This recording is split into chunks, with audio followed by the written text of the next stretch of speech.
الله أكبر.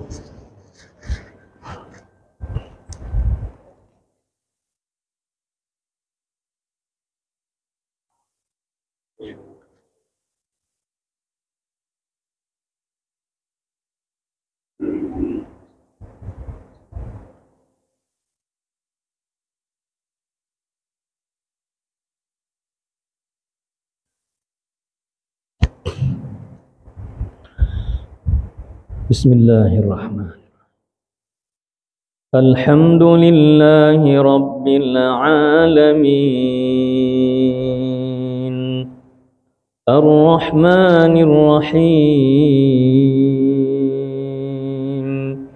مالك يوم الدين إياك نعبد وإياك نستعين اهدنا الصراط المستقيم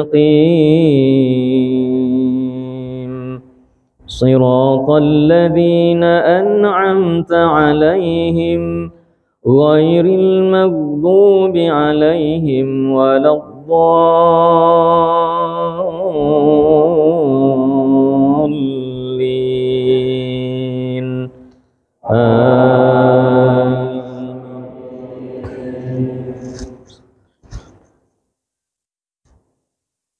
يا أيها النبي لم تحرم ما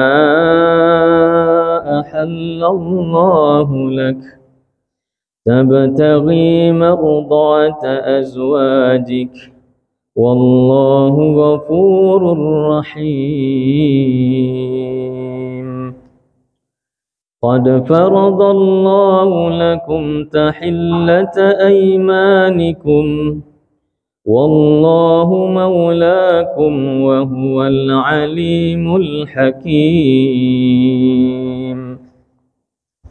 وإذ أسر النبي إلى بعض أزواجه حديثا فلما نبأت به وأظهره الله عليه عرف بعضه وأعرض عن بعض فلما نبأها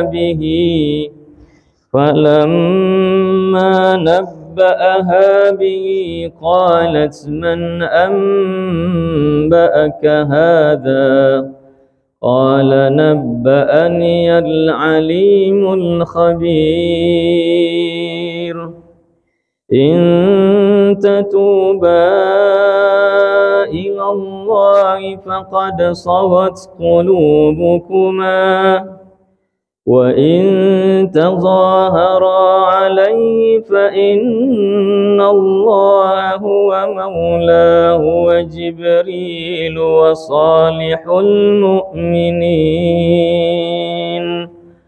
وصالح المؤمنين والملائكة بعد ذلك ظهير عسى ربه إن طلقكن أن يبدله أزواجا خيرا منكن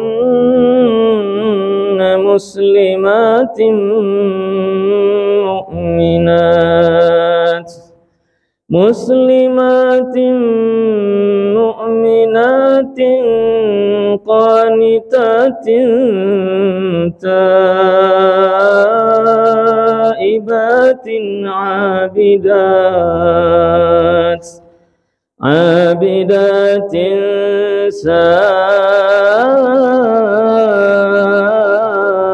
سائحات ثيبات وأبكارا. الله أكبر.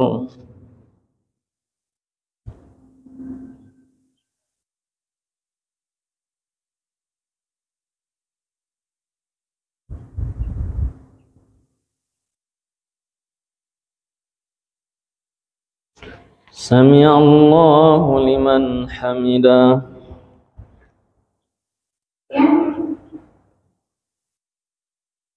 الله أكبر.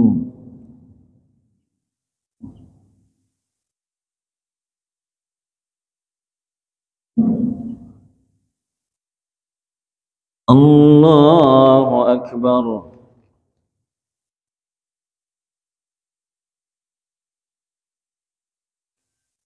الله أكبر.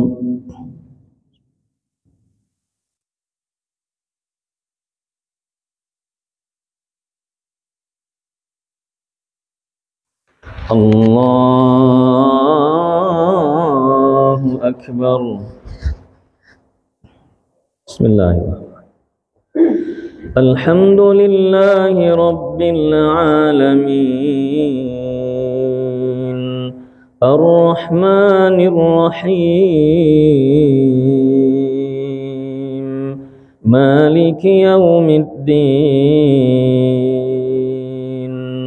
إياك نعبد وإياك نستعين اهدنا الصراط المستقيم صراط الذين أنعمت عليهم غير المغضوب عليهم ولا الضالين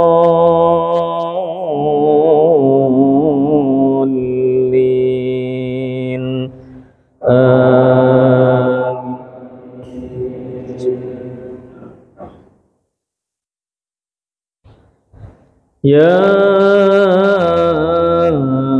أيها الذين آمنوا قوا أنفسكم وأهليكم نارا وقودها الناس والحجارة عليها ملائكة غلاظ شداد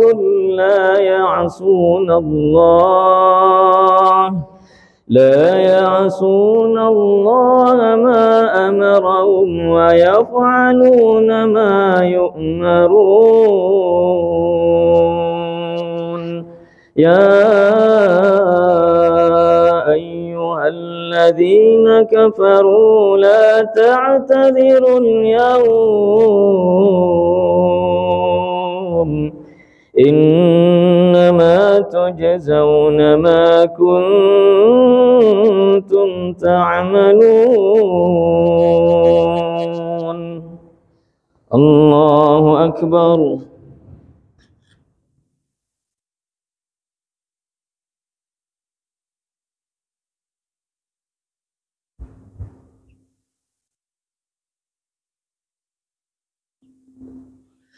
سمع الله لمن حمده. الله أكبر.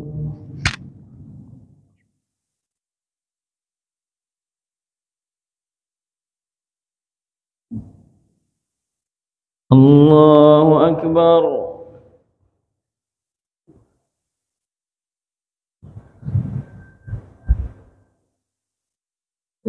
الله أكبر.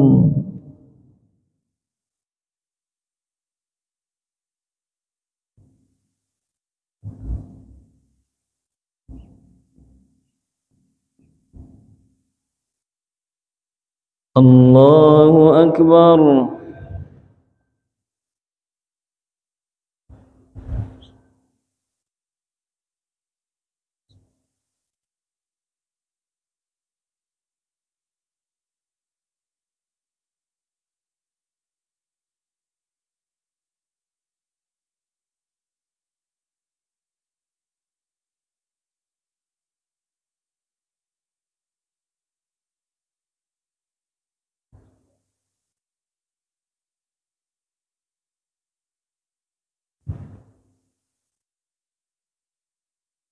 السلام عليكم ورحمة الله. Assalamualaikum warahmatullahi.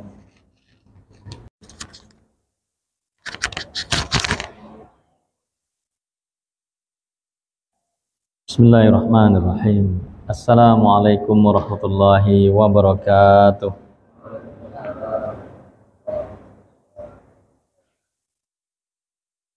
Bersyukur kita dengan mengucapkan alhamdulillahi rabbil alamin. Berselawat Allahumma salli ala Muhammad wa ala ali Muhammad. Assalamualaikum ya Rasulullah. Yang saya hormati Bapak Ibu pengurus Masjid Al-Muhajirin, jemaah Masjid Al-Muhajirin, jemaah yang i'tikaf yang dirahmati Allah Subhanahu wa taala.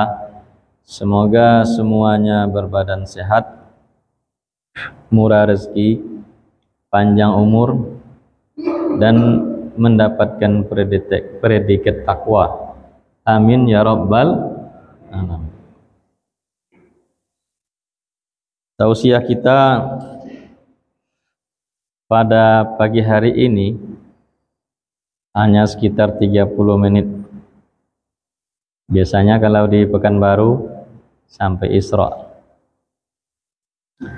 Jadi kita pilih materi yang pendek saja.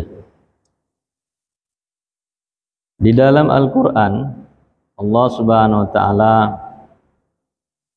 berfirman tentang perumpamaan orang yang mengambil pelindung selain Allah, menjadikan sesuatu selain Allah tempat meminta, tempat mengadukan nasib, tempat meminta tolong. Apapunlah namanya, yang disembah, yang dimintai tolong, yang ditujukan doa kepadanya selain Allah, itu sangatlah lemah. Dalam surah Al-Ankabut ayat 41,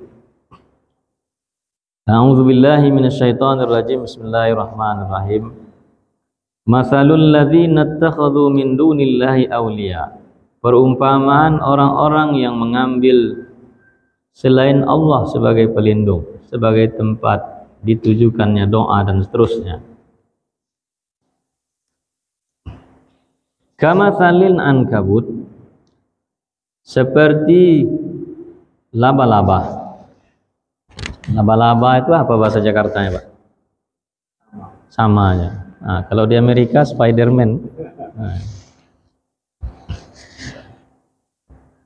Ittakhadhat baitan, ketika dia membuat rumah.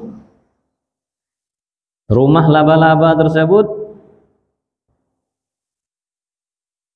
amatlah lemah. Wa inna awhanal buyuti labaitul ankabut. Dan sungguh selemah-lemah rumah adalah rumahnya laba-laba. Lau kanu ya'lamun, seandainya mereka mengetahui.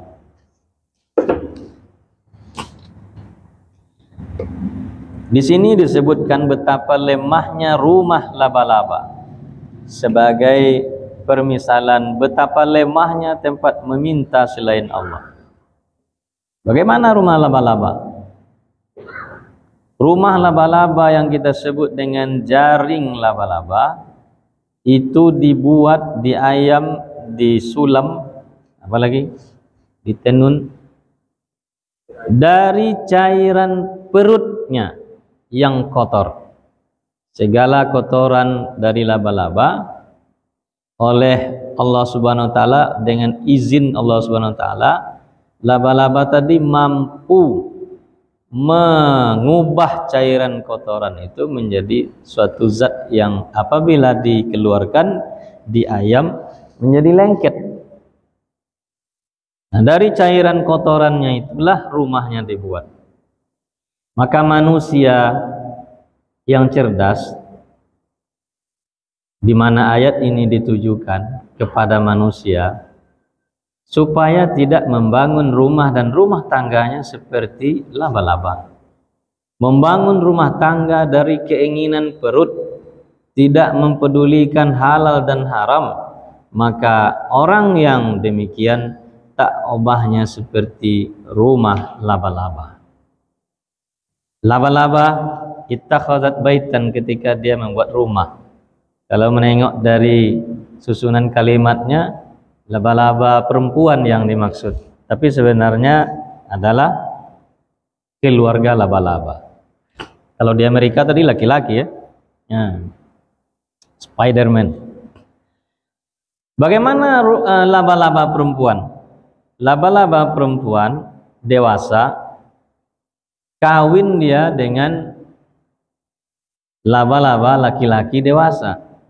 Setelah kawin jadilah istri laba-laba dan suami laba-laba. Dalam kebiasaan kebanyakan laba-laba, begitu istri laba-laba itu hamil, maka dia pun menginginkan sesuatu yang kita sebut biasanya dengan ngidam. Wah, ngidam.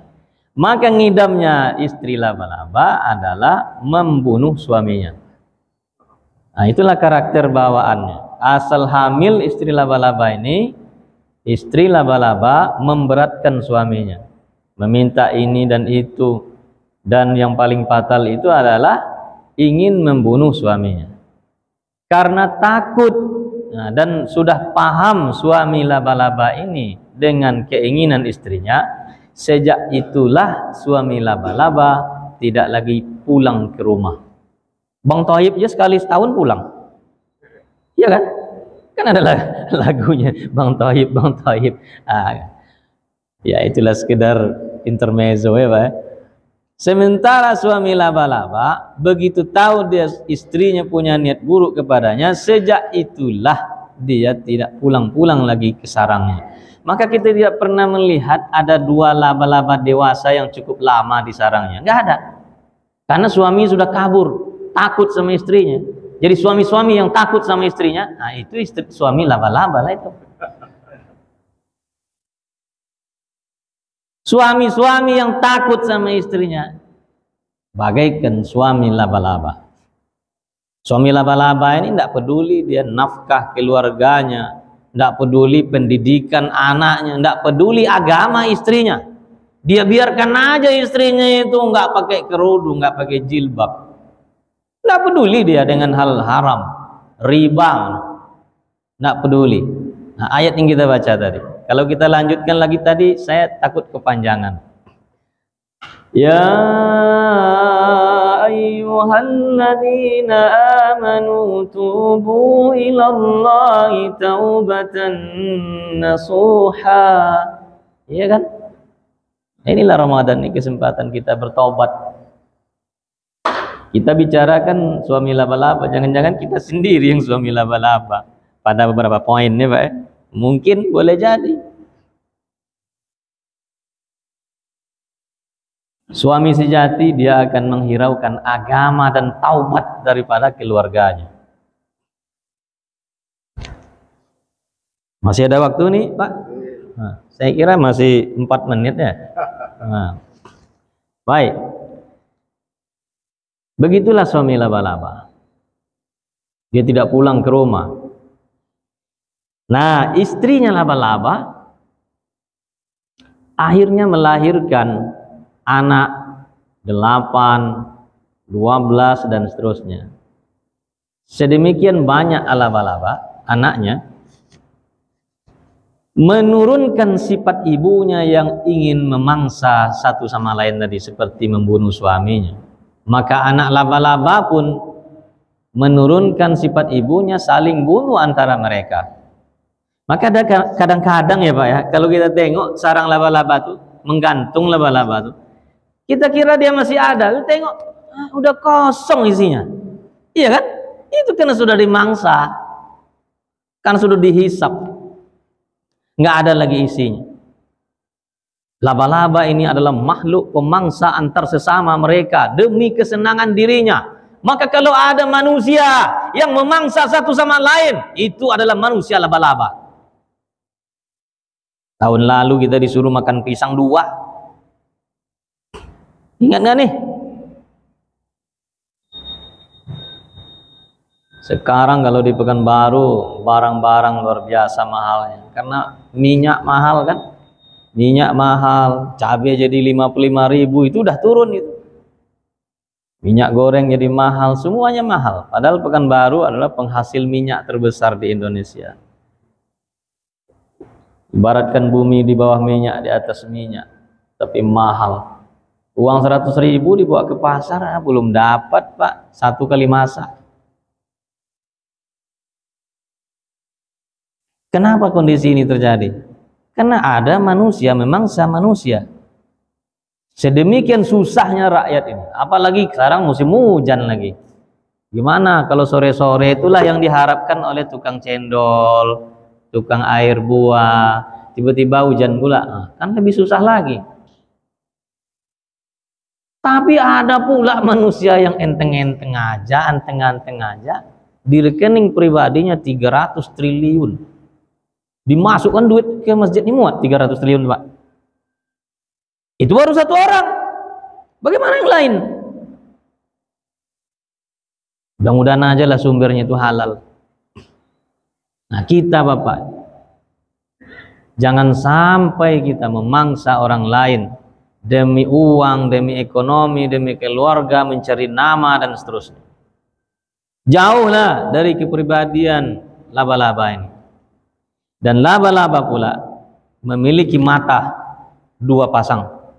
Kalau 2 pasang, berapa jumlah mata laba? 4, 3 pasang, ada 4 pasang. Bahkan di buku IPA kita baca, ada mata laba-laba itu 32. Tapi tak satu pun melihat. Dia hanya bergerak sesuai dengan instingnya. Maka mata manusia yang diberi Allah sepasang tidak bisa melihat kebenaran, itu mata laba-laba. Telinga yang sepasang tidak bisa mendengarkan kebaikan. Itu adalah telinga laba-laba. Manusia diberi pikiran, diberi hati, tak bisa memikirkan kebaikan, tak bisa menerima kebenaran. Maka itu taubahnya pikiran dan hati laba-laba. Dah, selesai pengajian.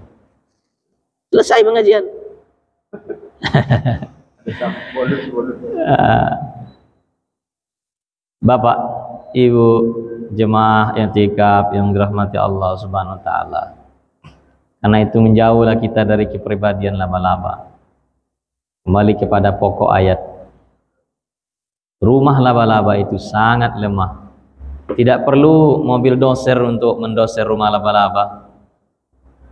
Karena hanya terayam dari cairan kotoran. Cukup mengarahkan satu telunjuk saja sudah hancur rumah laba-laba. Rumah laba-laba tidak bisa berteduh di kala panas, tidak bisa berlindung di kala hujan. Begitulah pengandaian kalau kita masih juga belum lurus tauhid kita.